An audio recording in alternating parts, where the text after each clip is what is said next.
Let's talk about what happens or what really happens behind closed doors. I'm kidding. I want to share a theory with you by a very great psychologist, a Swedish social psychologist actually named Claes Jansen. And he describes this theory as the four-room apartment. If you have worked for a corporate, you might have already come across this theory. I was taught this when I was in banking, and it's the four rooms that are named as the four apartments. So the rooms are named as the room of contentment, the room of denial, the room of confusion, and the room of renewal. Now, depending on what you are going through currently or what you are feeling currently, you move from one room to the other. Now, this can happen over various periods of time, a week, a month, a year, sometimes even more. So let's start with the room of contentment, where, for example, we have everything we want, well, not everything, but, in terms of what we feel we want, we are happy, we are satisfied, we are calm, we feel very realistic. And when we're in this room, we are not interested in making any major changes in our lives. We are just content, even with our jobs. But then, how do human beings grow and develop?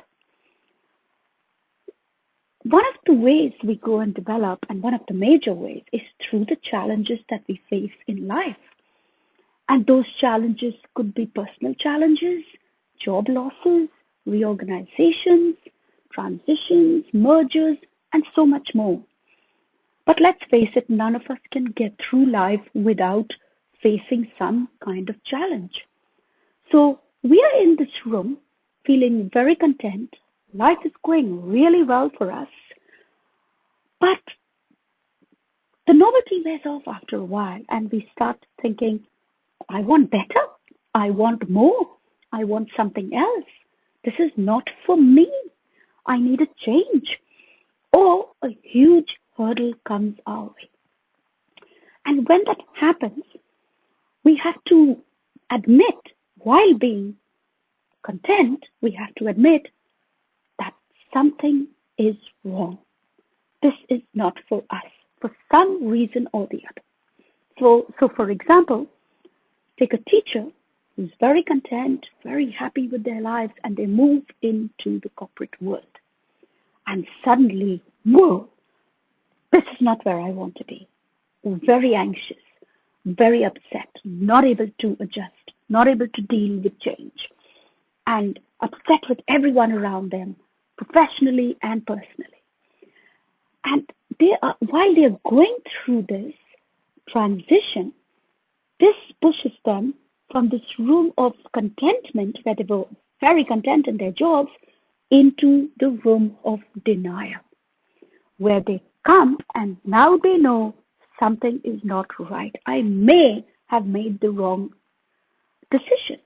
I am not completely happy in this job or in this place or whatever the change has been. Now, when they're in this room of denial, they can remain there for quite a long period of time.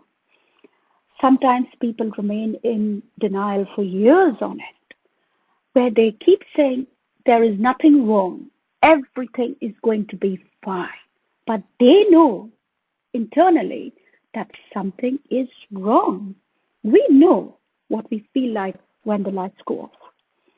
But it's only when we finally acknowledge that we have been brushing things under the carpet, that when we face reality, when we face the truth, which is when we are moved from the room of denial into the room of confusion, where we feel scattered, we feel unsure, we feel unstable. It's as though somebody has taken the rug of life and pulled it from under our feet. And we feel very confused. We can spend a lot of time being very confused, not knowing what to do and what decision to take to make ourselves feel whole again. Now, we feel bad during this time to admit that we are confused. And we also think that being confused is a very bad thing. You've heard many people say, oh, he's just a confused soul. She's just a confused soul. No, on the contrary, it signifies a readiness to learn. Confusion signifies a readiness to learn.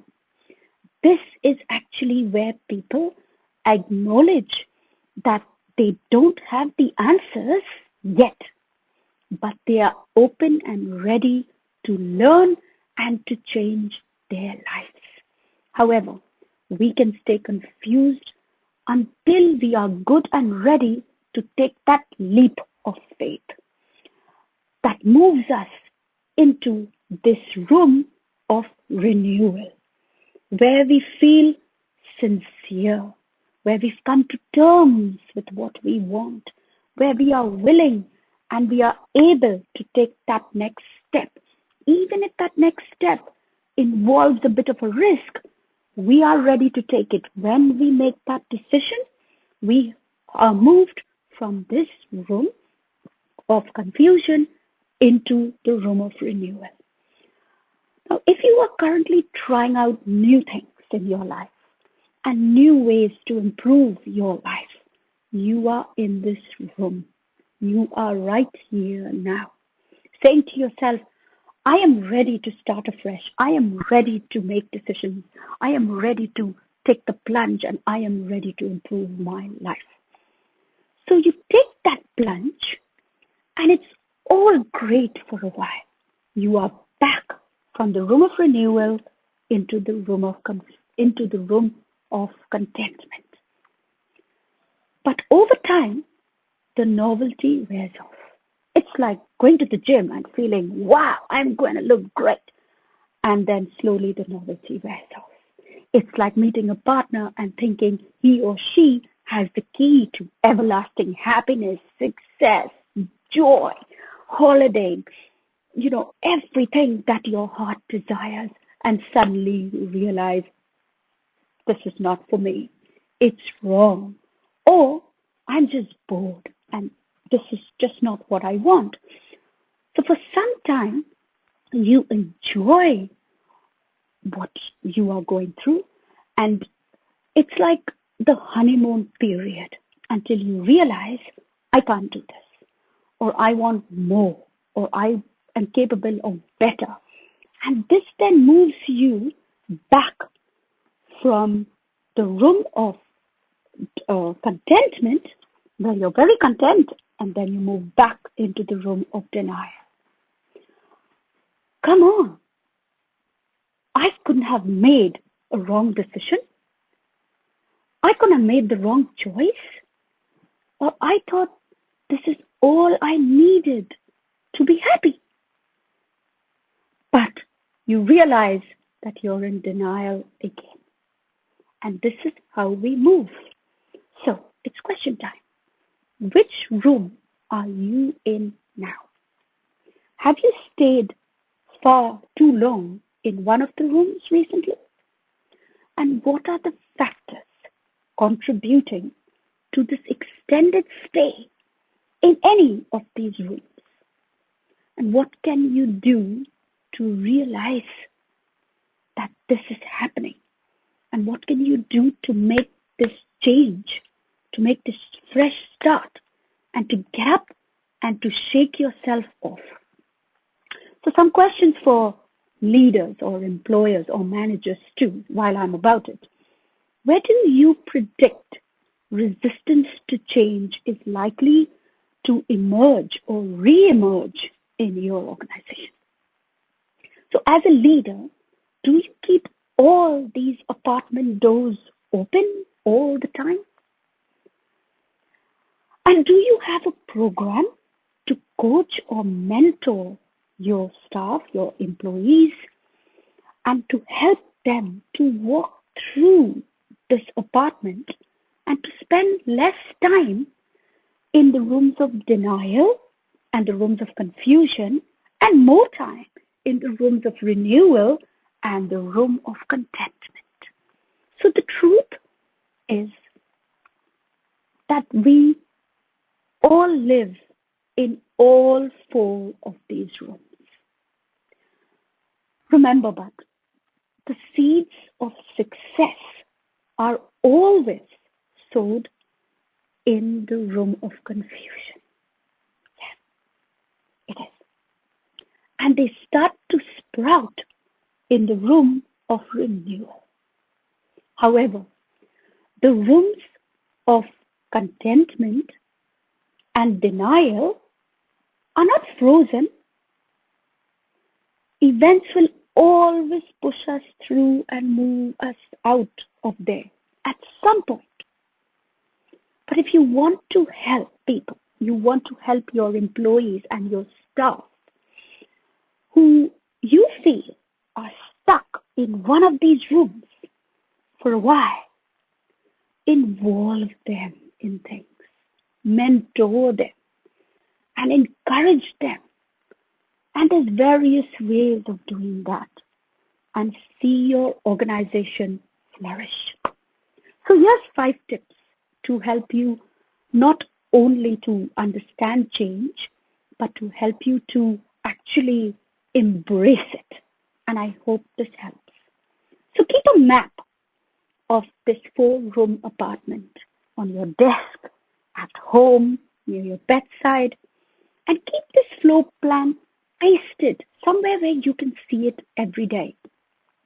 And check to see from time to time which room are you spending majority of your time in.